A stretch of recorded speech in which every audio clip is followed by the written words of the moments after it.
Ya pemirsa, hingga kini sebanyak 230 pengikut Dimas Kanjeng masih bertahan di tenda-tenda padepokan di Probolinggo, Jawa Timur.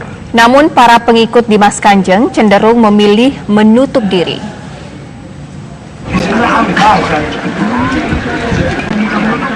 Sebanyak 230 pengikut Dimas Kanjeng masih tetap bertahan di padepokan di Desa Wangkal, Kecamatan Gading, Kabupaten Probolinggo, Jawa Timur.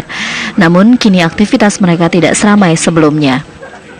Setelah keberadaan mereka terus disorot, kini para pengikut Dimas Kanjeng cenderung memilih menutup diri. Meski demikian, ada juga pengikut yang akan kembali ke tempat asal mereka. Kok belum pulang? Insya Allah besok. Insya Allah ya. Pasuruan, jemput 13-an. Jemput Pak? Iya, jemput. Nunggu dijemput. Kok mboten pulang sendiri Pak Deh? Apa? Sampean? Jemput. Oh, jemput. Jemputan. Sementara itu, pihak kepolisian tidak bisa memaksa para pengikut Dimas Kanjeng untuk meninggalkan padepokan. Kepolisian terus berjaga di sekitar lokasi agar situasi kondusif. Pihak kepolisian tidak membatasi mereka untuk bertahan di sini. Bila ada keluar fatwa MUI, maka mereka harus kembali. Fatwa terkait apa?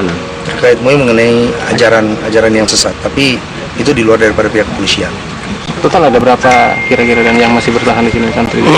Yang bertahan di sini kalau dihitung ya hampir lebih kurang 200 sampai dengan 300 orang.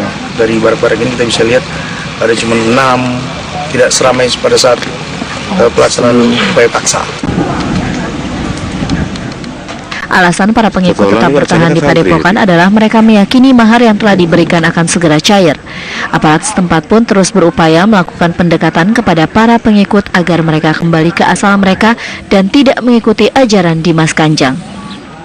Dari Probolinggo, Jawa Timur, Muhammad Syahwan, TV One mengabarkan.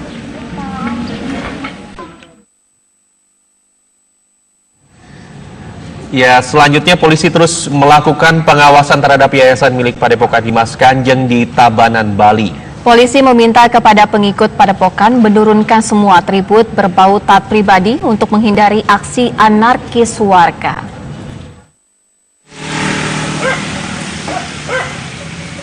Yayasan Dimas Kanjeng di Bali kini mulai ditutup pasca ditangkapnya pimpinan Padepokan taat pribadi oleh Polda Jawa Timur beberapa waktu lalu.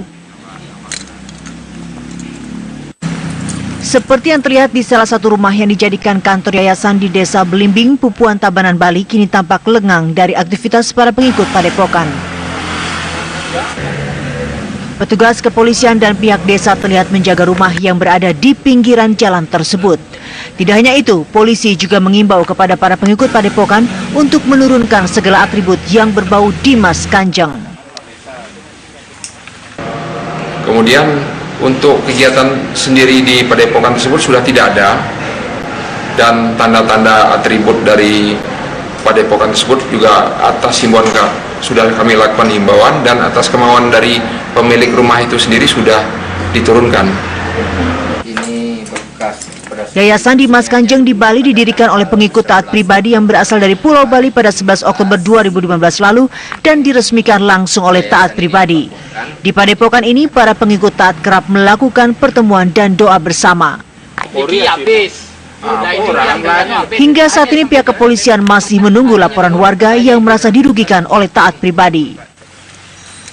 Dari Tabanan, Bali, Alfani Syukri, TV One mengabarkan. Aparat kepolisian pun terus melakukan pendataan pengikut Dimas Kanjeng taat pribadi yang tersebar di beberapa daerah di Jawa Barat.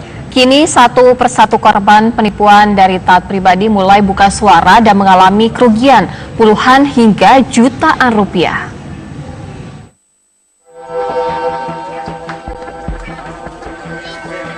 Aparat kepolisian terus melakukan pendataan pengikut Dimas Kanjeng taat pribadi.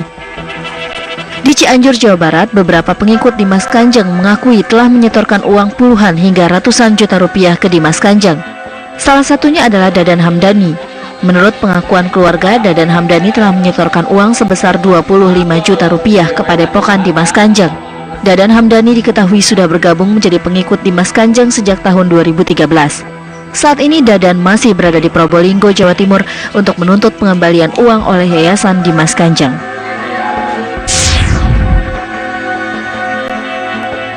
Subang, Jawa Barat, seorang pria bernama Usman mengaku telah menjadi pengikut Dimas Kanjeng selama 6 tahun.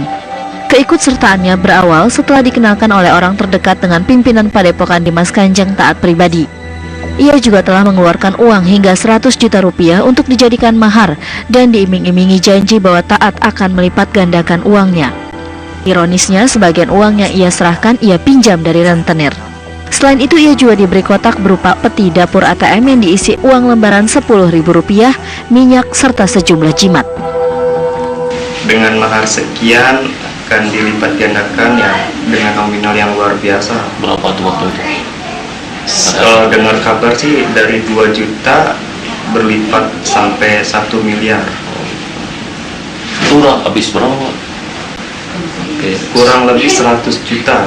Cuma kan itu saya sebagian ada dapat dari rentenir pinjam, sampai bunganya pun untuk pengembaliannya sampai 450 juta. Sementara di Bogor, Jawa Barat, Badriah, istri salah satu pengikut Padepokan Dimas Kanjeng, hidup dalam keprihatinan. Semenjak ditinggal suaminya ke Padepokan, kehidupan Badriah bersama 4 anaknya bergantung dari bantuan tetangga. Sudah 4 bulan suaminya Suminta meninggalkan dirinya dan anak-anak demi ke Padepokan Dimas Kanjeng Taat Pribadi. Sebelum pergi, Suminta sempat meminjam uang sebesar 50 juta rupiah untuk dijadikan mahar ke Dimas Kanjeng Taat Pribadi.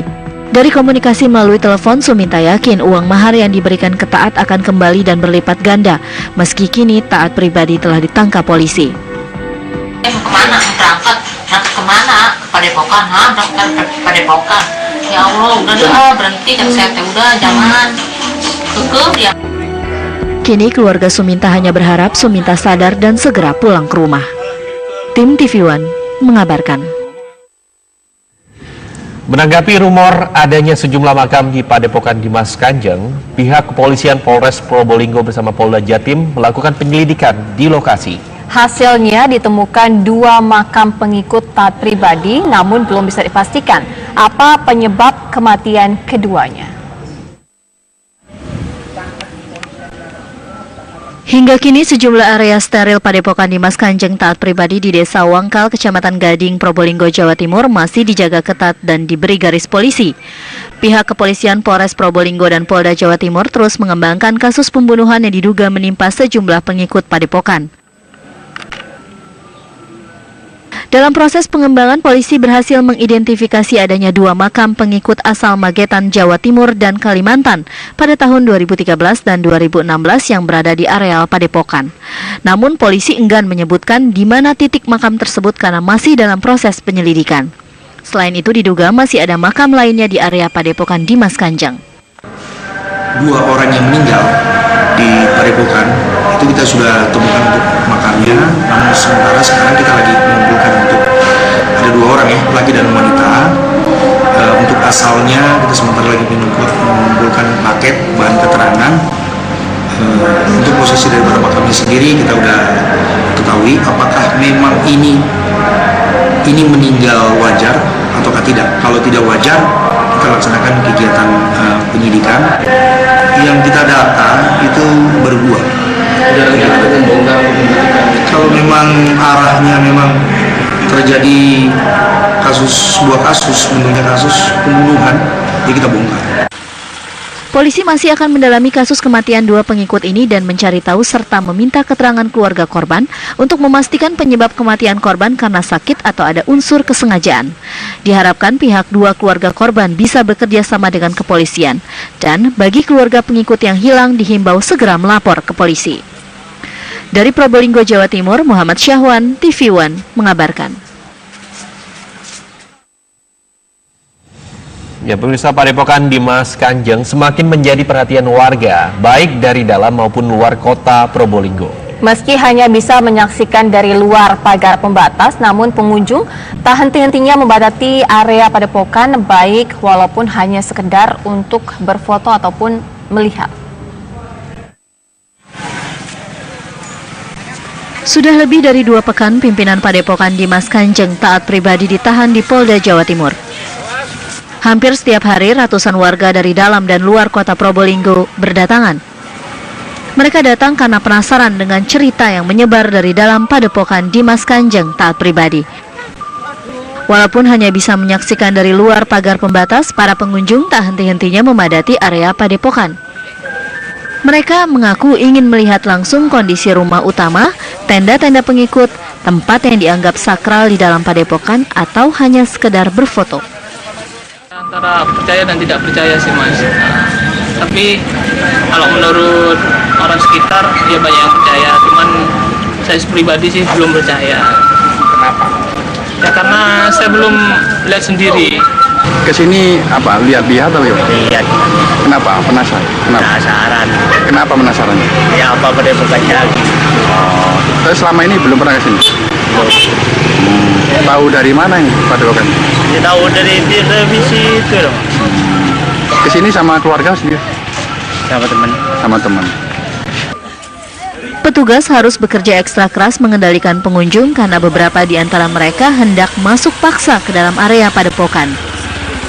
Sebelum kasus mencuat, pengunjung memang bisa bebas masuk area Padepokan. Namun kini warga hanya bisa menonton dari luar karena sejumlah kawasan masih dipasangi garis polisi. Untuk mengamankan aset-aset milik Padepokan, puluhan personil kepolisian masih disiagakan penuh, baik di pintu pertama dan kedua akses menuju tempat tersebut. Dari Probolinggo, Jawa Timur, Muhammad Syahwan, TV One, mengabarkan.